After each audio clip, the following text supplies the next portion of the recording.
but I also spent a lot of time with the 1st Armored Division. It's great to be back down here. You know, the Sergeant Major Academy is a very important event for the Army. This is the cornerstone of how we develop our non-commissioned officer senior leadership who will continue to lead us. So it was very important for me to come down here to participate in that. But while I was here, I also had the opportunity to spend a lot of time with over at the 1st Armored Division, talking about current operations, talking about their training, talking about what their plans are for the future. Also had the opportunity to talk with brigade commanders and brigade sergeant majors and some company commanders and first sergeants. So it's been a wonderful visit here.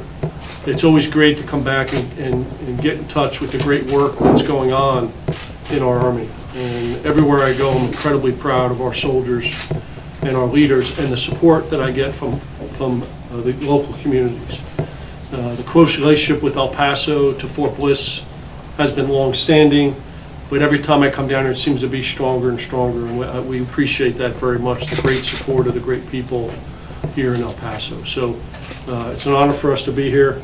I'll just turn it over to Sergeant Major if he has any comments, and we'll be happy to answer any questions. Just great to be back in El Paso and to see the Sun City and all the great things that are going on down here on Fort Bliss, and to see General McFarland and Sergeant Major Kelly and the great efforts they're doing here and continuing to build a team. So great opportunity, and thanks. Here done at Fort Bliss. Fort Bliss has actually done some very good things looking forward. And the Sisters in Arms is one of the things. Developing an advocacy program that I think has really started to take hold and be successful. So what we do understand is this is going to take time. We're not going to fix this overnight because it's not only putting programs in place that will fix the problem, it's making sure we change the mindset, the climate, the environment, that no longer tolerates sexual assault, sexual harassment. That's going to take a little bit of time, but we're focused on doing that. Also, 13, this year was a very bad year for a couple of reasons, because we had about 3 things happen at once. It's not only sequestration, we need a budget passed.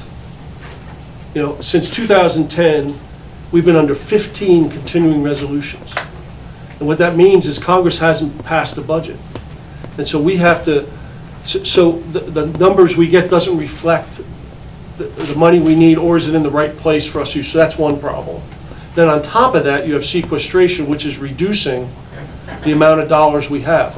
But without a budget, you can't manage it. And so you have continuing resolutions, then you have sequestration. And this year we had a shortfall in our operational accounts to support Afghanistan, so all that came together.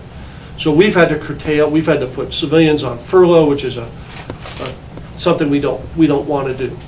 We had to significantly curtail training in the Army. We've had to cancel our training center rotations. We're only training those who are getting ready to go to Afghanistan. So we are taking risk in our readiness. So if we're asked to go do something, our readiness levels are going to be lower, and I'm very worried about that. Because you want mentors, you want females who can come in as non-commissioned officers and officers. So we're trying to work through those problems. So that's why, as you've seen, we plan on having this resolved by about 2015 for implementation in the beginning of 2016. I think that's the right step forward. We want to do this right because we want them to be successful. It's not a matter of whether it's going to happen. It's about whether we do it properly to make sure when we do it, the women are successful and the unit continues to be successful and ready. So they are developing the standards, and they're being developed by the experts in the fields, and they'll be the same for men and women as we go forward. In the past, because it was just men, there weren't specific standards established. We are now establishing those specific standards to make sure that they are the right standards, to make sure we have the right people. There's warnings about the violence that's occurring in Juarez, and so there's concerns about our soldiers going to Juarez. And so right now it's off limits. Soldiers cannot go to Juarez because of the violence. So once we're comfortable that the violence level's at a level we can trust to send our soldiers there, then we will allow them to go. It's not just, we would do that anywhere.